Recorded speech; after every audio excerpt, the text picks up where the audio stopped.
Hello everyone, my name is Jay Armstrong. Today I'm bringing you a message about conspiracy theory from a longtime conspiracy theorist. Real quick, just kind of my background of how long I've been looking into conspiracy theory and distrusting our government and all governments for that matter.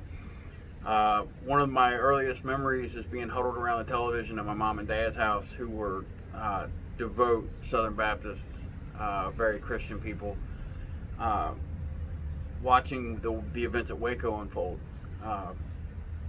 That's one of my earliest memories. I guess I would have been like 12 or 13 at the time.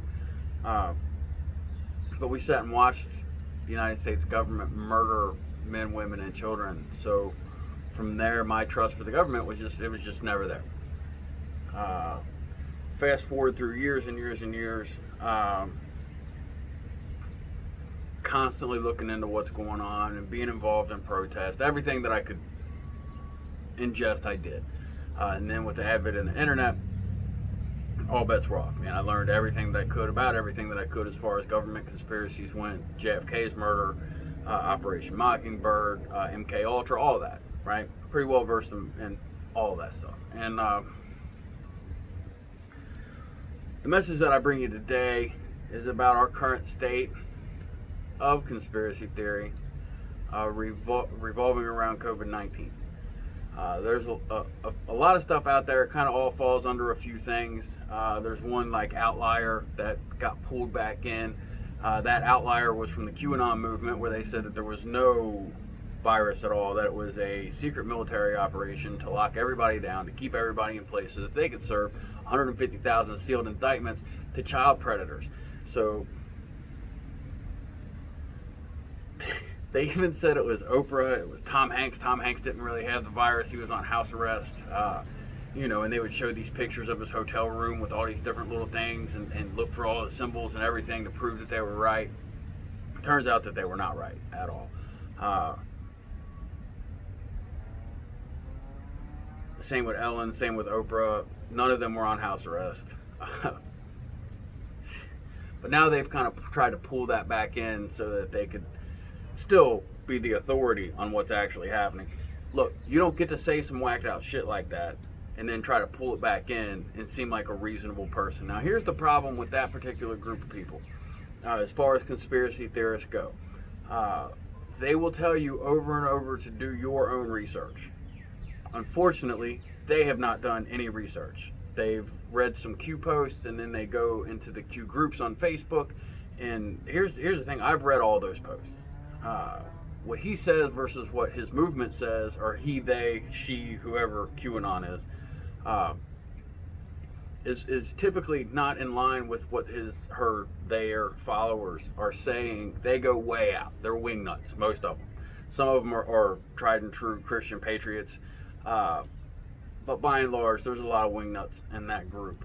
The odd thing about that group to me is that they're all super supportive of our current administration, which I've never witnessed in my life a conspiracy theory group that supports the state. That just is weird to me. You know what I mean? But outside of them, you have this other Patriot movement where people are showing up with guns to state capitals and all that kind of nonsense, demanding to open the states up. Which, I mean, if that's what you believe, that's fine. I don't think the guns are necessary. I don't. It's your right. I'm not trying to tell you can't open carry wherever you want. I'm not trying to tell you can't protest wherever you want. The problem that I have with this particular group, and I'm friends with a lot of people that are very sympathetic to this particular group on Facebook anyway, they all want to share the same kind of stuff, and they've been sharing this Plandemic video all over the place, constantly.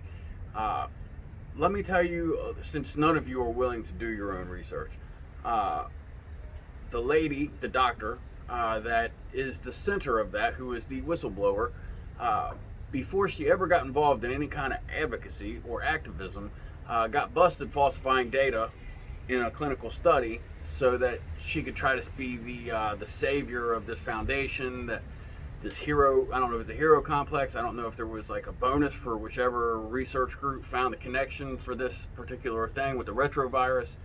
But apparently there were 2 cases where she was able to link this particular retrovirus to the disease that they were looking into, which is chronic fatigue syndrome. So what she did is she went behind her team and falsified all the data, and they could have been complicit. I don't know. But what I do know is that after the studies were done, she falsified data to make it look like they had a connection in every single one of those cases, and they didn't. There was also a point where her lab or she personally received some testing materials or some material to be tested, and instead of, it wasn't supposed to go to her, wasn't supposed to go to her group. Instead of giving it back to where it was supposed to go to through whatever foundation, she tried to keep it. And they called the cops, and she went to jail briefly, but didn't get sentenced. And then, so after she's completely discredited through all this, then she comes to try to be a whistleblower, right? Well, no, prior to that, she tried to sue Tony Fauci and the institution that she worked for and everybody that she could, claiming she had all this evidence that they were these deep evil people who had manipulated her, or whatever the case was, defamed her, and she was trying to get at least $750,000 out of them. She said she had all this evidence. The only problem was when she showed up for court, no evidence, none, not a lick. So what it looks like to me is that she had hoped that she could settle with those groups to try to get some money out of them. When that didn't work, that's when she started becoming a anti-vax activist. Right? That's when she started trying to speak out against Tony Fauci and all these other people. The best example of I can give that's like that is, say you enter a romantic relationship with a person, you catch that person cheating on you, so you break up with that person, and then they call the cops and say that you have been beating them when you haven't. That's exactly what that situation's like. So that lady's credibility is zero. It's zero. People aren't taking that video down because they're scared of the truth. People are taking that video down because it is total and complete utter nonsense. Here's the other thing about that video being nonsense. Everybody that I personally have seen that has shared that is saying that it's basically not as bad as it seems, and we need to reopen the states right away. But they also believe that Bill Gates and George Soros and Tony Fauci and the WHO and the UN are behind this, with this Proposition 21 and lowering the global population. So on one hand, the same group of people are saying that it's a hoax, right? Hoax over here. Not a big deal. Need to reopen the states. The exact same group of people are over here saying that it's an evil globalist plot to depopulate the earth. So, which is it? Because those two things, they don't mesh. They don't mesh. Either it's not a big deal, or it's an evil murderous plot. It can't be an evil murderous plot that's not a big deal. That's not how that works. It's not how logic works. It's not how reason works. As far as conspiracy theory goes overall, right? One of the things that is typical to a conspiracy is the payoff. Right? What's the payoff? You know, in this situation, I don't see that there is one. And people say, well, they just want to control us. Yeah, Bill Gates and George Soros are at home stroking themselves like, oh my God, they're at home and they want to be at the movies and getting their hair cut. Oh my God. That's not happening. It's not happening. That's stupid. It's stupid. Does the government benefit? Well, they're getting way less tax dollars. In fact, they're spending tons of tax dollars. Are individual politicians benefiting? All the constituents are mad at the politicians for shutting everything down. So the government doesn't benefit. Politicians individually don't benefit. Corporations definitely are not benefiting. The citizens are not benefiting. The global elite, okay, here's the other thing. The globalist, right? Globalist plot.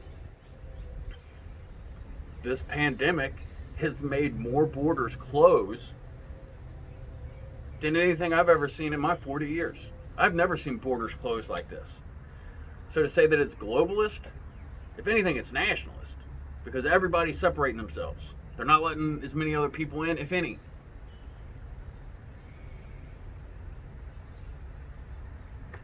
There's a philosophy known as Occam's razor. The simplest solution is probably the solution.